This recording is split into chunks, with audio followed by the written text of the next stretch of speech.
안녕하세요. 오말말의 오입니다. 오말말에서는 제 생각을 말해보는 코너를 준비했는데요. 이름하여 오말말 코너입니다.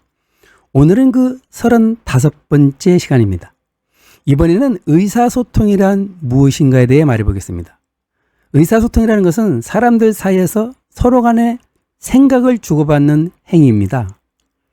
이란 그 의사소통은 그 자체가 목적이 아니라 어떤 목적을 위한 대화 수단에 해당합니다. 의사소통에는 두 가지 요소가 있는데요. 내용과 관계가 있습니다. 똑같은 내용이라도 어떤 관계에서 나온 의사소통인지에 따라 그 내용이 왜곡될 수 있습니다. 친한 사람끼리 말하는 내용을 별로 친하지 않은 사람한테 똑같은 내용을 말하게 되면 신뢰를 범하게 되죠. 그래서 우리들은 의사소통에서 내용을 전달할 때에 우선적으로 관계 설정이 중요한 것입니다. 의사소통의 내용은 주로 디지털 형태고요. 의사소통의 관계는 아날로그 형태로 표현됩니다. 부부 사이의 의사소통에서도 내용이 아니라 관계의 수용에 차이가 생겨서 부부싸움이 발생하게 됩니다. 남편이 아내에게 아무런 상의 없이 어떤 결정을 내린다면 아내는 남편에게 무시당했다고 생각해서 사소한 일을 트집잡아 언쟁이 벌어집니다.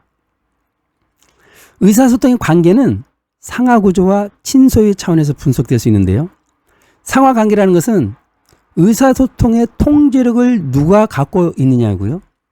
친소관계라는 것은 의사소통의 당사자 간에 어느 정도 친밀도가 있냐를 말합니다.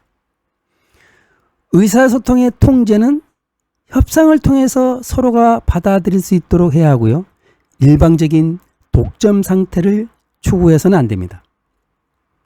예를 들어서 가정에서 아이들 양육과 가사는 아내가 통제력을 가지고 재산 증식과 외부 일은 남편이 통제력을 가지는 것이 일반적이라 할 수 있습니다.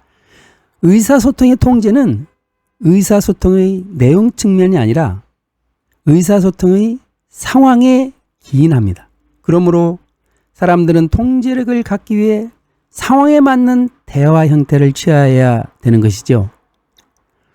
공식석상에서 사람들이 고상한 표현, 정확한 문법을 구사하려고 애를 쓰지만 친구들끼리는 어떻습니까? 사투리나 구어체로 말합니다. 의사소통의 관계에서 통제력과 친소는 별개이긴 하지만 그렇다고 통제력이 도움이 되는 공식적 용어나 표준말 등을 사용하면 친소의 측면에서는 거리감을 느끼게 되겠죠. 그래서 우리가 남이가 라고 말하는 것은 의사소통에서 친소 측면을 강조하기 위함입니다. 상대방에 대한 친밀감은 상대방에게 근접하는 행위, 잦은 눈맞춤, 접촉, 편안한 자세, 비밀스러운 화제, 자기 노출, 상대방에 대한 전반적인 지지 등으로 표현됩니다. 커피숍에서 대화하는 사람들을 보면 그들이 얼마나 친근한지, 부부인지, 연인간인지, 만남의 초기에 있는지를 알 수 있는 것입니다.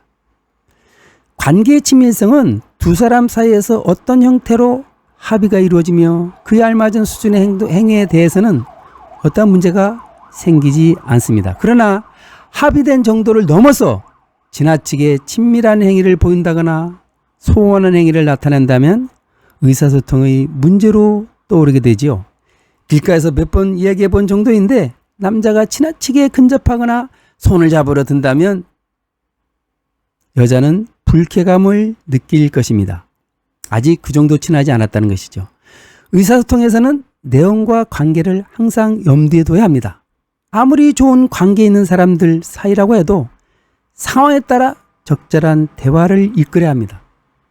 의사소통에서 관계가 중요한데 이 관계는 시시각각 변할 수 있기 때문입니다.